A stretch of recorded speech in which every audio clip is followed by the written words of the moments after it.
ஆண்டவராக இயேசு கிறிஸ்துவின் நாமத்தினாலே இந்த நேற்று வரை நிகழ்ச்சியில் உங்களை சந்திப்பதில் மிகுந்த சந்தோஷம். உலகம் முழுக்க போராட்டங்கள், யுத்தங்கள், அப்புறம் ஒரு பக்கம் பூமி அதிர்ச்சிகள், ஒரு பக்கம் வெள்ளங்கள், அப்புறம் பல காரியங்கள் உலகம் முழுக்க நடந்துகிட்டே இருக்குது. நல்ல விஷயங்களும் நிறைய நடந்துக்கிட்டே இருக்கிறது.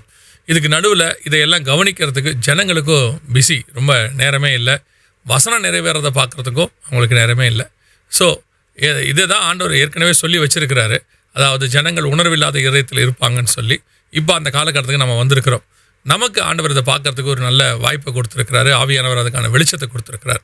வாங்க நேற்று வரைக்குள்ளே போகலாம். முதலாவதாக எப்பவும் பார்க்குற மாதிரி இஸ்ரேல், ஈரான், யுஎஸ் கான்ஃப்ளிக்ட். இதில் ஒரு பெரிய ஆச்சரியமான விஷயம் என்னென்னா, மீண்டும் இந்த யுத்தம் ஒரு 13 நாட்களாக, இப்போ நாங்கள் எடுக்கிற அணையிலேருந்து உங்களுக்கு ரீச் ஆகும்போது 14 நாட்களாக இருக்கலாம், இந்த யுத்தங்கள் மும்முரமாக நடைபெற்று கொண்டிருக்கிறது. அதாவது ஈரான் எதிர் தாக்குதல் மிக அதிகமாக நடத்தி இருக்குது. குறிப்பாக அமெரிக்க பேஸ், அமெரிக்காவுடைய பொருளாதாரத்தை தாக்கக்கூடிய அளவுக்கு ஈரானுடையதான யுத்தங்கள் போய்கொண்டே இருக்கிறது. இதில் நீங்கள் நல்லா பார்த்தீங்கன்னா, அமெரிக்காவுடைய பிரபல எம்என்சி கம்பெனிஸ் எல்லாமே தாக்கப்பட்டிருக்கிறது. ஒரு பக்கம் சவுதி, குவைத்து, இந்த தடவை பஹ்ரைன் ரொம்ப கான்சன்ட்ரேட் பண்ணப்பட்டிருக்கிறது, தாக்கியிருக்காங்க. ஸோ இதெல்லாம் நீங்கள் எதை பார்க்குறோம் அப்படின்னா, இந்த வாரில் அமெரிக்கா மிகப்பெரிய அளவில் தாக்கப்படுது. இது மட்டும் இல்லாமல் அமெரிக்காவுடைய பொருளாதாரம் மிக அதிகமாக, செனட்டில் கூட போய் பேசும்போது இவ்வளோ எதுக்கு செலவு பண்ணணும்னு சொல்லி அதுக்கான மிக ஒரு கடுமையான கண்டனத்தை அமெரிக்க அரசு சொல்லி வச்சுருக்கிறாங்க. இது இல்லாமல் இந்த யுத்தத்தினுடையதான ரொம்ப டாப்பான ஒரு விஷயம் என்ன அப்படின்னு கேட்டிங்கன்னா, இஸ்ரேலிய பிரதமர் சொன்னது தான். அவர் என்ன சொல்லியிருக்கிறாருன்னா, இந்த யூஎஸ் ஈரானை தாக்கிறதுல எனக்கு இன்ட்ரெஸ்ட் இல்லை, அதாவது அவர் I'm not interested to involve, நான் இதில் பார்ட்டிசிபேட் பண்ணுறதுல எனக்கு இன்ட்ரெஸ்ட் இல்லை அப்படின்னு சொல்லியிருக்கிறார். ஆக்சுவலாக இந்த யுத்தத்தை யூஎஸ் ஆரம்பித்ததே இஸ்ரேலுக்காக தான் ஆரம்பித்து, அதுக்கப்புறம் பிரச்சனை கொஞ்சம் பெருசாக போச்சு. அப்புறம் இஸ்ரேல் இதில் மும்முரம் காட்டிகிட்டு இருந்துச்சு, ஈரானை கண்டிப்பாக அடிக்கணும்னு சொல்லிச்சு. யூஎஸ் கொஞ்சம் பின்னாடி வந்தாங்க, இல்லை வேண்டாம், இப்போ வேணாம், அப்படி இப்படின்லாம் நம்ம ஒப்பந்தம் போட போகிறோம். ஏன்னா ஹை ப்ரெஷர், அவங்களுக்கு பல இடங்கள்லேருந்து ப்ரெஷர் வந்துச்சு, பொருளாதார ப்ரெஷர் ரொம்ப இருந்துச்சு. அதுக்கப்புறம் இப்போ பார்த்தீங்கன்னு சொன்னால், அந்த ஸ்டேட் ஆஃப் ஹார்மோஸ் அது இன்னும் ஈரான் கண்ட்ரோலில் தான் இருக்குது. இதில் அப்டேட்டட் என்ன அப்படின்னு கேட்டிங்கன்னு சொன்னால், ஹவுத்தீஸ் அதாவது ரெட்சி பக்கத்தில் தன்னுடைய கண்ட்ரோலில் எடுக்கிறாங்க. அதாவது இந்த ஸ்டேட் ஆஃப் ஹார்மோஸ் வழியாக வர்றது எவ்வளோ தூரம் ஆயில்ஸ் எல்லாம் ஒரு 30% சொல்லுவாங்கன்னு வச்சுக்கோங்களேன். அதை விட அதிகமாக அந்த ஹவுத்தீஸுடைய ரெட்சி பக்கம் தான், சவுதி அரேபியா அதுக்கு பைபாஸ் ஆக அந்த வகையில் தான் அங்கே எல்லாத்தையும் கொண்டு போயிட்டு இருந்தாங்க. இப்போ ஹவுத்தீஸ் அந்த பக்கத்தையும் அடைச்சிட்டாங்க, ஈரான் சொல்லி அவங்க அடைக்கிறாங்க. இது மட்டும் இல்லாமல் ஹவுத்தீஸ்க்கு ஈரான் நிறைய தளவாடங்கள் இப்போது சப்ளை பண்ணியிருக்கிறாங்க. ஸோ அதனுடைய விளைவாக ஆயில் விலை இப்போவே பார்த்தீங்கன்னா பேரல் இது வரைக்கும் இல்லாத அளவுக்கு $100 தாண்டிடுச்சு பேரல். இன்னும் போகும் அப்படின்றாங்க. சிலிண்டர் விலையெல்லாம் இன்னும் அதிகமாக ஏறும்னு சொல்லி மத்திய அமைச்சர் கூட சொல்லி வச்சிருக்கிறாங்க. ஸோ இது உச்ச நிலையை அடைய ஆரம்பிச்சிருக்கிறது. இதில் டாப் நான் சொன்ன மாதிரி இஸ்ரேல் இதில் ஈடுபடலை, அதாவது ஈரானை தாக்குறதுல எங்களுக்கு இன்ட்ரெஸ்ட் இல்லை. அவங்க இந்த பக்கத்தில் அடிச்சுக்கிட்டு இருக்கிறாங்க. நீங்கள் நல்லா கவனிச்சு பார்த்தீங்கன்னு சொன்னால், காசா பகுதி அவங்க அடிச்சுக்கிட்டு இருக்கிறாங்க. ஏற்கனவே ஒரு 12 பேரை கொண்டிருக்காங்க. அதில் ஃபுட்பால் பிளேயர்ஸ். அவனா இஸ்ரேல் சொல்லுது, இல்லை அவங்க மிலிட்டன்ஸு, அவங்கள நாங்கள் அடித்தோம் அப்படின்னு சொல்கிறாங்க. ஆனால் இது எங்கேயோ ஒரு இடத்துல ட்ரிகர் ஆகிற இடத்துக்கு போயிட்டே இருக்குது. ஒரு பக்கம் உக்ரைன் மிகப்பெரிய தாக்குதலை ரஷ்யா கூட நடத்தி இருக்கிறது. அவங்களோட மிகப்பெரிய கம்பெனிஸ் எல்லாம் தாக்கி இருக்கிறாங்க. ரஷ்யா இவ்வளோ பொறுமையாக இருக்கிறதுக்கு காரணமே இது என்னுடையதான ஒரு நிதானம். என்ன அப்படின்னு கேட்டிங்கன்னா, ஆண்டவர் சொல்கிறார், உன்னை துரடுகளால் இழுத்து கொண்டு வருவேன் அப்படின்னு சொல்கிறார் எசேக்கியேல் 39:2. இப்போ ரஷ்யா ஒரு வலுக்கட்டாயமாக அடிக்க வேண்டிய இடத்துக்கு நிற்குது. அதுதான் இப்போ பார்த்துக்கிட்டு இருக்கிறோம். ஸோ இதுக்கு நடுவில் நேட்டோக்குள்ள நிறைய பிரச்சனைகள் இருக்குது. ஸ்பெயினுக்கும் யூஎஸ்க்குமான பிரச்சனை உச்சத்தை அடைஞ்சிருக்குது. அதில் யூகே என்ன பண்ணியிருக்கு அப்படின்னு கேட்டிங்கன்னு சொன்னால், யூஎஸ்க்கு ஆதரவு தெரிவிச்சிருக்கு, எங்கள் பேச நீங்கள் யூஸ் பண்ணிக்கோங்க, வி ஆர் இன் வார், நாங்கள் இந்த யுத்தத்தில் இருக்கிறோம் யூஎஸோட கூட அப்படின்னு அனௌன்ஸ் பண்ணியிருக்காங்க. எதுக்காக இதை நான் உங்களுக்கு சொல்கிறேன் அப்படின்னா, எசேக்கியேல் 38:19 தர்ஷீஷின் வர்த்தகரும் அப்படின்னு இருக்கும். அது பிரிட்டிஷை குறிக்கிறதான ஒரு வார்த்தை, யூகேவை குறிக்கிறதான ஒரு வார்த்தை. அதுவும் இப்போ உள்ளே இன்வால்வ் ஆகிருக்கு. ஸோ நாம் அந்த வசனத்தில் சொல்கிற அந்த காலகட்டத்துக்குள்ளே இருக்கிறோன்றதுக்கு இதெல்லாம் ஒரு வகையான நிதர்சனமான உண்மைகள். நாம் இதோடைய அப்டேட்ஸை கத்தருக்கு சித்தமானால் வருகை தாமதிக்குமானால் அடுத்த நேற்று வரையில் நம்ம இதுக்கு பார்க்க போகிறோம். இதுக்கு அடுத்து இன்னொரு மிக முக்கியமான விஷயத்தை நாம் பார்க்கிறோம். எல்னினோவை பற்றி நம்ம ஏற்கனவே நிறைய சொல்லிட்டு இருந்தோம் இல்லையா. இது ஆகஸ்ட்டில் உச்ச நிலையை அடைய போகுதுன்னு சொல்லியிருக்கிறாங்க. அதாவது ஜூன் தான் இருக்கிறதுலையே 5வது, சரித்திரத்திலே 5வது ட்ரையஸ்ட் ஜூன் அப்படின்னு சொன்னாங்க. ஜூலை அதை காட்டிலும் பெருமடங்கு அப்படின்னு சொன்னாங்க. இப்போ நீங்கள் பார்த்தீங்கன்னு சொன்னால் ஆகஸ்ட் உச்சநிலை இது எல்லாத்த விட ஒஸ்ட்டாக இருக்க போகுது அப்படின்னு அனௌன்ஸ் பண்ணியிருக்காங்க.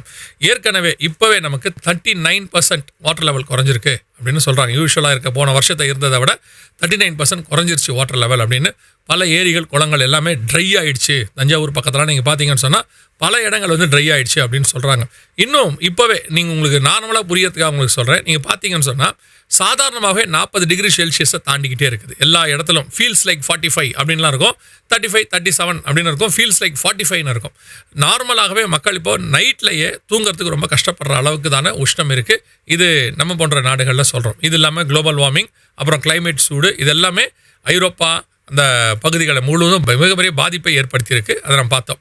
இதில் இந்த வாட்டி என்ன அப்படின்னு கேட்டிங்கன்னு சொன்னால், ஜப்பான் கிட்டத்தட்ட 40°C அவங்களுக்கு அப்படிலாம் வந்ததில் தான் ஃபஸ்ட்டு டைம் ஜப்பானை தாக்கியிருக்கு. 40°C அவங்களுக்கு வந்திருக்கு. ஸோ ஜனங்கள் தாங்க முடியாத சூட்டில் இருக்கிறாங்க. இது நான் போன வாட்டி சொன்ன மாதிரி தான் இப்போவும் சொல்கிறோம்.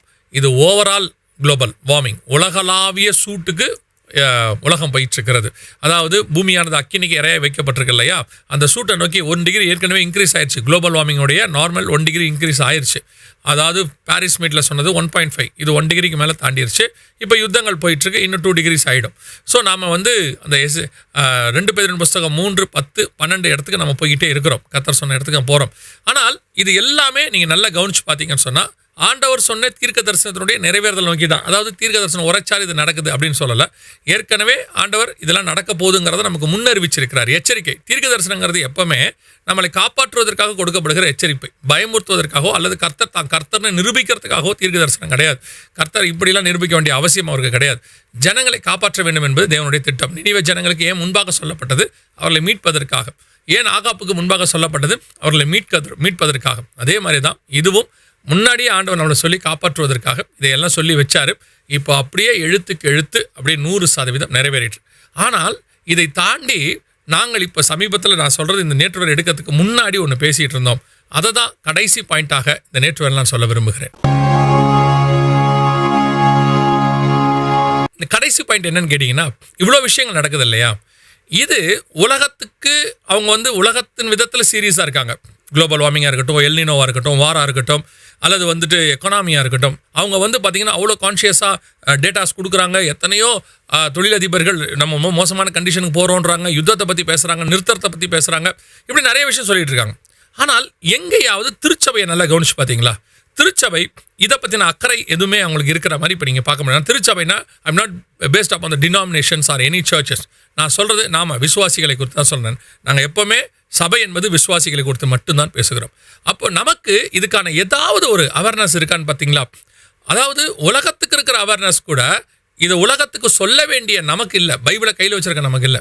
சமீபத்தில் அதாவது இது எடுக்கிறது முன்னாடி நானும் இன்னொரு ஊழியக்காரரும் பேசிகிட்டு இருந்தோம். அப்போ அவர் சொல்லும் போது கவனித்தோம், இப்போது போன தலைமுறை நான் சொல்லக்கூடியது வந்து ஒரு 80s to 2000, 2010 வரைக்கும் உள்ள ஒரு தலைமுறையை உருவாக்குவதற்கு அதுக்கு முன்னாடி உள்ள தலைமுறை பரிசுத்தவான்கள், ஊழியக்காரர்கள் சரியாக செஞ்சாங்க. நெக்ஸ்ட் ஜென்ரேஷனை கரெக்டாக உருவாக்குனாங்க. அப்படி உருவானவங்க தான் நாமெல்லாம் வச்சுக்கோங்களேன். நாமெல்லாம் அதில் தான் உருவாகி வந்தவங்க, ஊழியக்காரராக இருக்கிறோம், எல்லாம் செய்தோம். ஆனால் இந்த 2000 2010 இந்த 2026 வரைக்கும் இந்த 25 வருஷம் நீங்கள் பாருங்கள், சபை எல்லாருமே நார்மலாக சொல்கிறது சபை ஒஸ்ட் நிலைமைக்கு போயிடுச்சு. எண்ணிக்கையில் நான் சொல்கிறது சபை எண்ணிக்கை கூடியிருக்கலாம், சபையில் விசுவாசி எண்ணிக்கை கூடியிருக்கலாம். ஆனால் நான் based up on the quality, spiritual quality கூடியிருக்கா அப்படின்னா, விசுவாசிகள் உங்களுக்கே மனசாட்சிக்கு தெரியும், விசுவாசிகளுக்கு தெரியும், ஸ்பிரிச்சுவலி கூடலை. நாம் ரொம்ப ஒஸ்ட் கண்டிஷனுக்கு போயிருக்கோம். ஒரு கூட்டம் பைபிளில் சொல்றதில்ல, பரிசுத்தம் உள்ளவன் இன்னும் பரிசுத்தமாகன்ற மாதிரி ஒரு கூட்டம் ஸ்பிரிச்சுவாலிட்டியில் நல்லா வளர்ந்துக்கிட்டு இருக்கு. ஆனால் பெரும்பான்மையான கூட்டம் நிர்விசானமாய். ஏன் இவங்களுக்கு இந்த தாட் இல்லை? இவ்வளோ விஷயம் நடக்குது. ஆனால் 30 வருஷத்துக்கு முன்னாடி இதெல்லாம் நடக்கவே இல்லை. இந்த வார் கிடையாது, எல்னினோ கிடையாது, குளோபல் வார்மிங் கிடையாது, இவ்வளோ பெரிய பஞ்சங்கள், இவ்வளோ பூமி எதிர்ச்சிகள் கிடையாது. இந்த 25 வருஷம் தான் பூமி எதிர்ச்சி. அதுக்கு முன்னாடிலாம் பார்த்தீங்கன்னா 1-2 தான் இருக்கும். ஆனால் அப்போ அன்னைக்கு உள்ளதான ஜென்ரேஷனுக்கு இருந்ததான ஸ்பிரிச்சுவல் ஜென்ரேஷனுக்கு இருந்ததான ஒரு கான்ஷியஸ், அவங்களுக்குள்ள இருந்த வருகையை பற்றினதான ஒரு ஆர்வம், பரிசுத்தத்தை பற்றின காரியம், சபைக்குள்ள இருந்த வைராக்கியம், சுவிசேஷத்தை பல்லு சொல்கிறத பற்றினதான அவங்களுக்குள்ள இருந்தான வாஞ்சை, இது எதுவுமே இப்போ இல்லை பாருங்க. அதுக்கு என்ன காரணம் அப்படின்னு கேட்டிங்கன்னா, அதுக்கு முன்னாடி உள்ள ஜென்ரேஷன் 1950s to 70s வரைக்கும் இருந்த பரிசுத்தவான்கள் அந்த அவங்க போட்ட விதை ஒரு நல்ல ஜென்ரேஷனை உருவாக்குச்சு. ஆனால் எங்கே தப்பு நடந்திருக்கு அப்படின்னு பார்த்தீங்கன்னா, போன ஜென்ரேஷனில் அடுத்த ஜென்ரேஷனை உருவாக்க வேண்டியது மிஸ் ஆகிருக்கு. அதுதான் இப்போ நல்ல தெளிவாக தெரியுது. இப்போ இருக்கவங்க எல்லாருமே ஏலி மாதிரி அவங்க சேரில் உட்கார தொடங்கிட்டாங்க, செட்டிலாக தொடங்கினதுனால இப்போ வரப்போகிறதான ஜென்ரேஷன் தான். ஒருவேளை இதில் என்ன முக்கியமான விஷயம்னா, வர ஜென்ரேஷன் தான் வருகையில் எடுத்துக்கொள்ளப்படுகிற ஜென்ரேஷனாக இருக்குது. நிறைய வாய்ப்பு இருக்கிறது. காரணம், அந்த தீர்க்க தரிசனங்களாம் நிறைவேற இடத்துல இருக்குது. ஆனால் இப்போ தான் சபை நிர்வசானமாக இருக்குது. தயவு செய்து எழுப்புதல்னு நீங்கள் நினைக்கிற எழுப்புதல், ஏதோ 50,000 பேர் கூட்டிட்டா எழுப்புதல், 1,00,000 பேர் கூட்டிட்டா அதல்ல எழுப்புதல். வெளியே இருந்து சபைக்குள் வரவே வராது, சபைக்குள் இருந்து தான் வெளியே போகும். தயவு செய்து சபைக்குள்ள, சத்தியத்துக்குள்ள, ஆவிக்குள்ள, பரிசுத்தாவில, விசுவாசத்தில் பலப்படுங்க. இனி காலம் கண்டிப்பாக செல்லாது. உங்களுக்கு எச்சரிப்பாகவே சொல்லப்படுகிறது. தயவு செய்து அடுத்த தலைமுறையை எழுப்புறதுக்கு முயற்சி பண்ணுங்க. அவங்களுக்கு என்ன செய்யணும்னு பாருங்க. இல்லாவிட்டால் ஒரு நாள் வரும், நோவாவின் காலத்தில் தேவன் நீடிய பொறுமையோடு காத்திருந்த போது அவைகள் கீழ்ப்படியாமல் போன ஆவிகள் என்று வேதம் சொல்லுது. அந்த இடத்துக்கு நாமளும் வருவதற்கு நிறைய வாய்ப்பு இருக்கிறது.